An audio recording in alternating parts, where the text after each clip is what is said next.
नमस्कार प्यारे बच्चों। आज मैं क्लास 11th यूपी बोर्ड जो छात्र हैं उनके सिलेबस में निर्धारित रीतकाल के वीर रस के कवि महाकवि भूषण द्वारा लिखित शिवा शौर्य के 5 छंद लेकर मैं उपस्थित हूँ। आपके सिलेबस में शिवा शौर्य शीर्षक से 5 छंद रखा गया है और 5 छंद की व्याख्या मैं इस वीडियो में करूंगा। मैंने आपके सामने ये 5 छंद के संकेत मैंने लिख दिए हैं। पहला साज चतुरंग, लास्ट का शब्द है हलत है।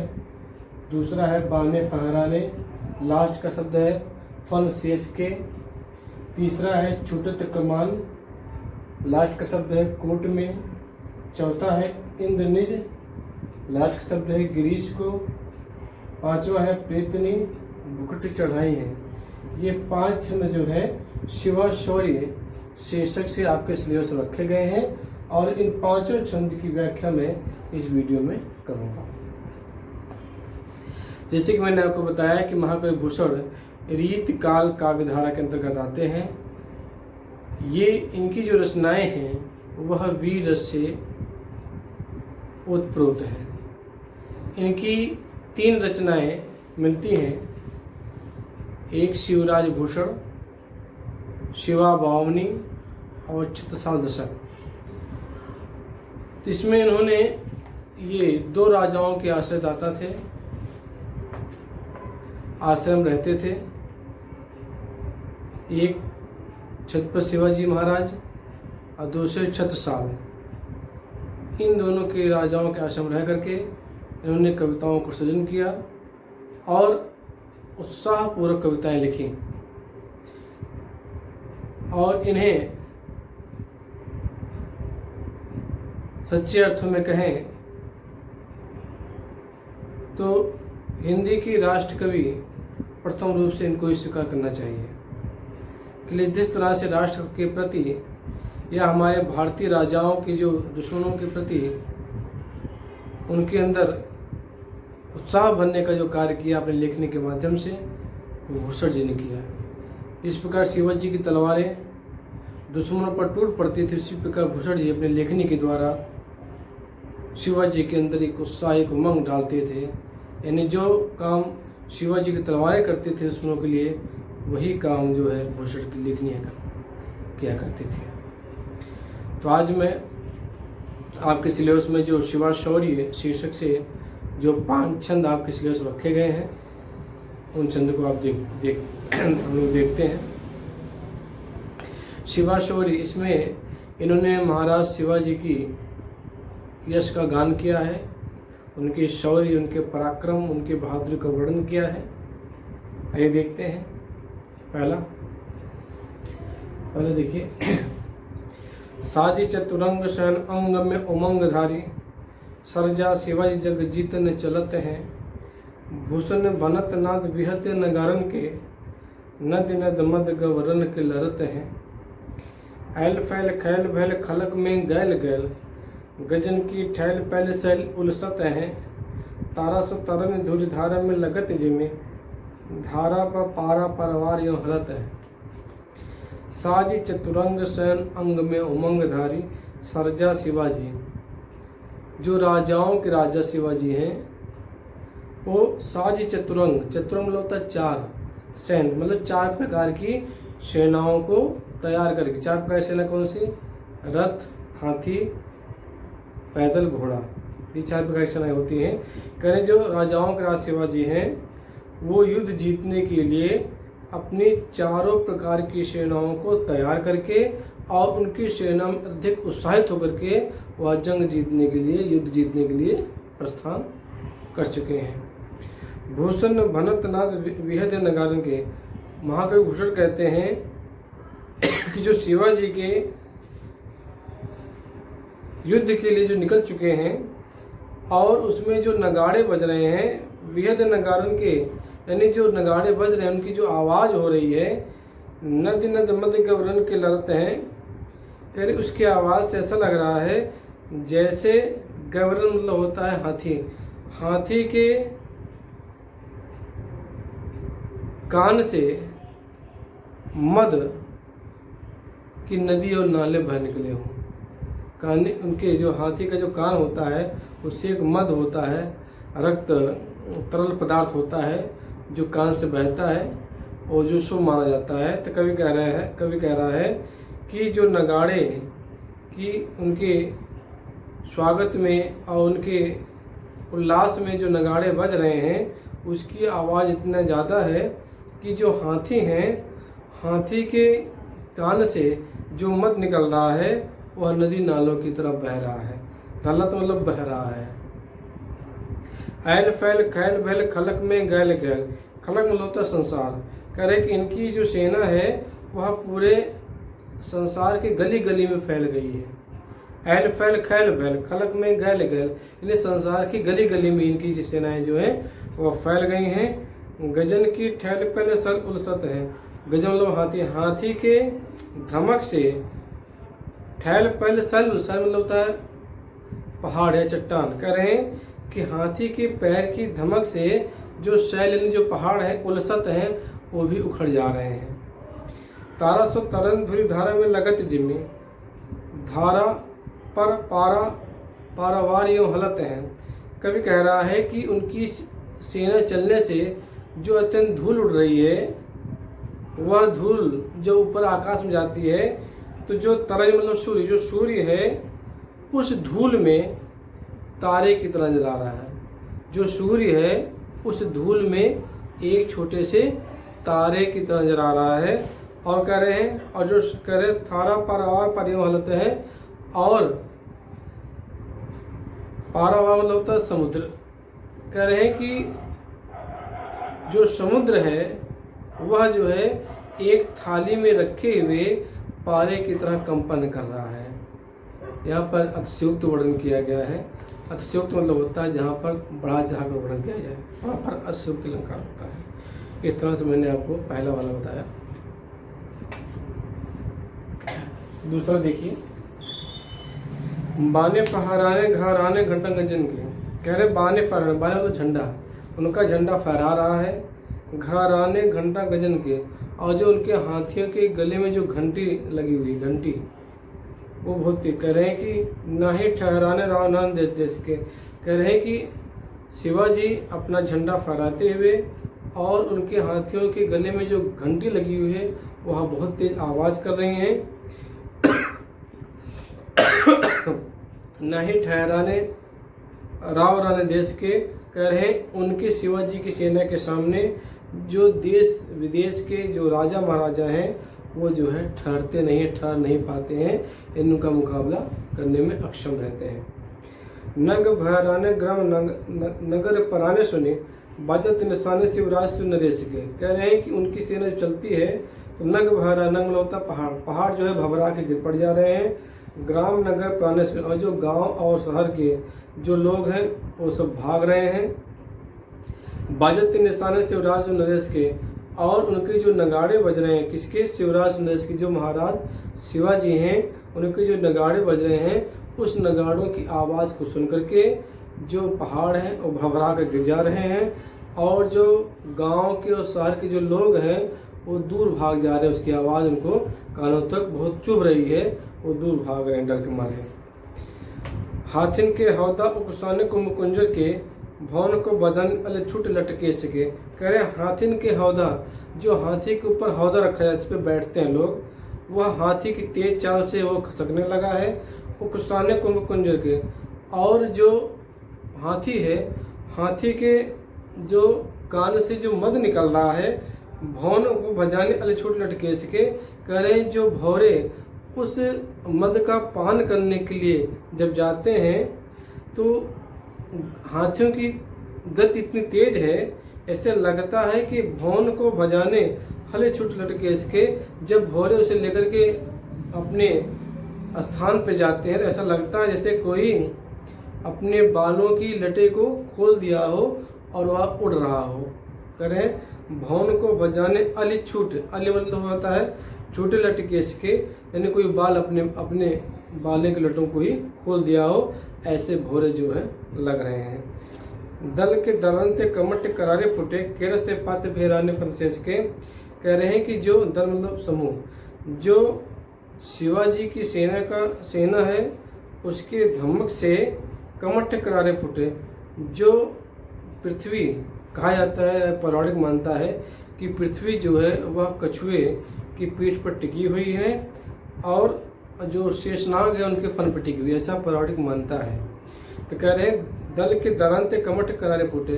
कह रहे हैं उनकी सेना के धमक से जो कच्छप है उसके पीठ में दरार आ गई, फट गया है।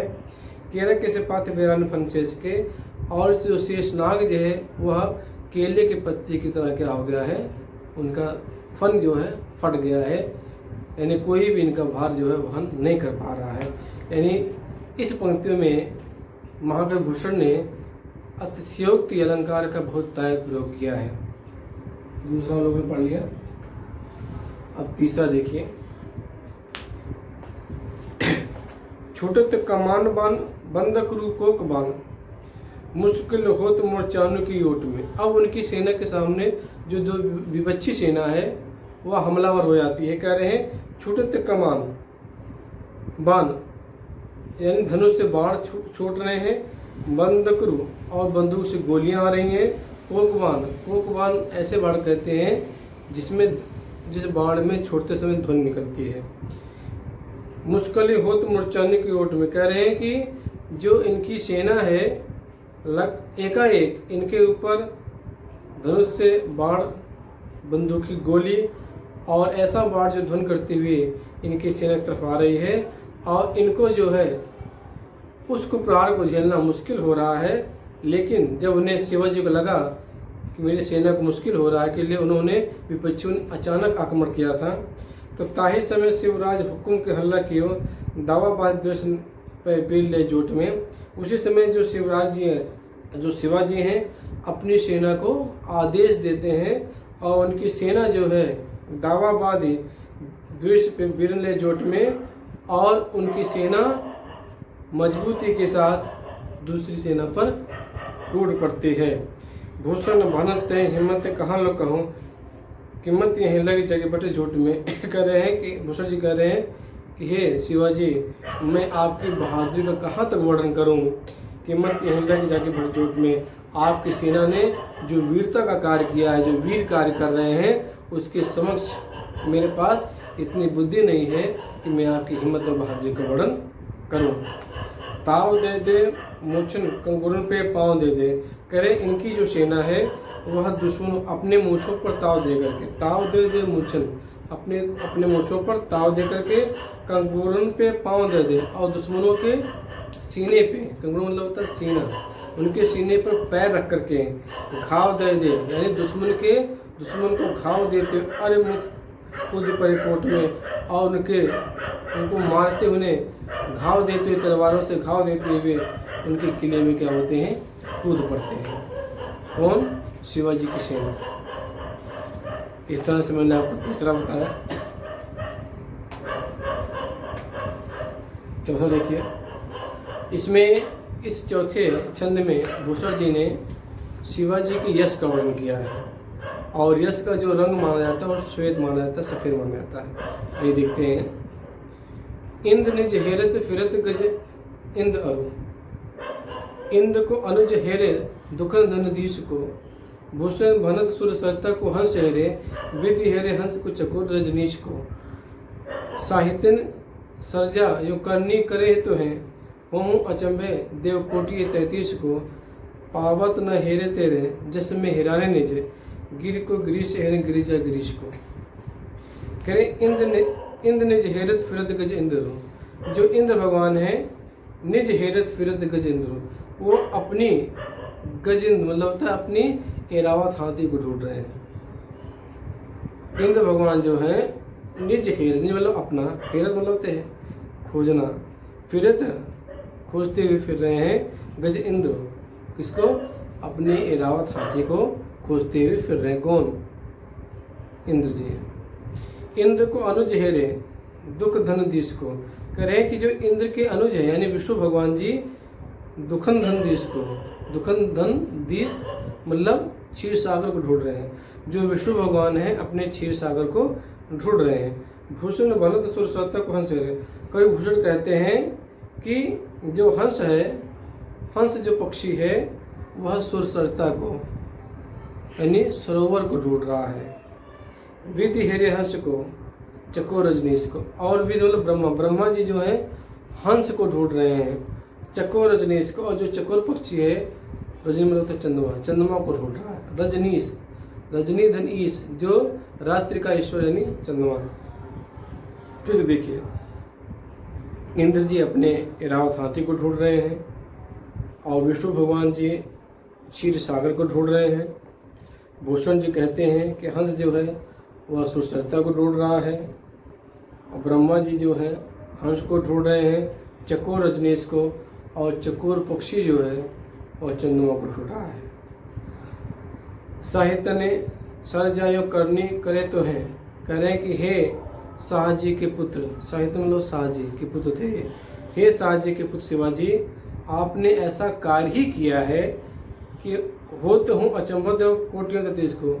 आपका कार्य ही इतना अच्छा है कि जो 33 करोड़ देवता हैं वो आपके कार्य को देख करके अचंभित हैं, आश्चर्यचकित हैं। पावत न हेरे तेरे जैसे हिराने से। सभी लोग अपने अपने चीज़ों को ढूंढ रहे हैं लेकिन कोई किसी को नहीं मिल रहा है। गिर को गिरी से हेरे। और जो भगवान शंकर जी हैं अपने कैलाश पर्वत को ढूंढ रहे हैं और गिरिजा गिरीश को। और गिरिजा मतलब पार्वती, पार्वती जो है अपने शिव जी को ढूंढ रही हैं। इन्हें आपने देखा कि चाहे ऐरावत हाथी वो भी सफ़ेद रंग का होता है, जो क्षीर सागर है वो भी सफ़ेद है, जो हंस है वो भी सफ़ेद होता है, जो चंद्रमा होता है वो भी सफ़ेद रंग का होता है। तो ये सब, और जो कैलाश पर्वत है जो बर्फ से ढका होता है वो भी सफ़ेद रंग का होता है। तो यश की जो उपमा दी जाती है, जो उसका रंग माना जाता है यश का, वो श्वेत माना जाता है। अब आइए देखते हैं पाँचवा। चौथा मैंने आपको बता दिया, पाँचवा देखिए। प्रेतनी पिशाचर निशाचर निशाचर हूँ, मिल मिल आप में गावत बधाई हैं। जब शिवाजी अपने सेना के साथ दुश्मनों पर आक्रमण करते हैं तो बहुत सारे सेना, उनकी जो विपक्षी सेना है उनका संहार होता है, खून बहता है, मांस गिरता है। तो जितने भी भूत प्रेत हैं, पिशाचनी हैं, जो राक्षस राक्षसियाँ हैं, वो सब कितनी प्रसन्न हो रही हैं। इसका वर्णन किया गया है कि प्रेतनी, प्रेतनी होता है जो प्रेत की पत्नी होती है, इसे प्रेतनी बोलते हैं। पिशाचरु मतलब पिशाच, निशाचर राक्षस, निशाचरी हूँ राक्षसी, यानी जो प्रेतनी है यानी प्रेत की पत्नी प्रेतनी, पिशाच, राक्षस, राक्षसी, मिल मिल आपस में गावत बधाई है।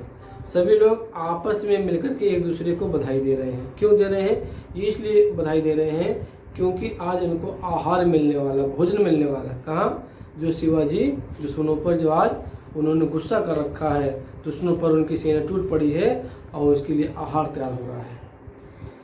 कह रहे भैरव भूत प्रेत भूधर भयंकर से जुत जुत जोग में जमात जोड़ी आई है। कह रहे हैं कि जितने भी भूत प्रेत हैं, कह रहे भैरव जी हैं, भूत प्रेत जितने भी भूत प्रेत हैं वो सब भयंकर रूप में सब इकट्ठे हो गए हैं। जुत जुत जोगिन जमात जोड़ी आई है और सभी लोग झुंड में झुंड बना करके इकट्ठा हो रही हैं। किलक किलक कै कौतूहल करत काली, और जो काली माता हैं, जो कात्यायनी देवी माता हैं, वो भी किलकारी मारते हुए आश्चर्यचकित हो रही हैं।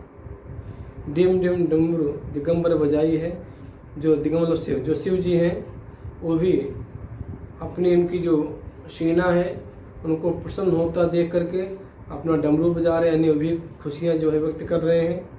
शिवा पूछे शिव सो समाज आज कहाँ चली। उनकी सेना को, यानी उनकी जो भगवान शिव की जो सेना है, जो उनके आसपास रहते हैं, जो उनके अन्यायी हैं, उनको खुश दे करके पार्वती पूछती हैं शिव जी से कि ये तुम्हारा जो समाज है जिसमें भूत प्रेत ये सब हो, शिव जी के सब समाज हैं।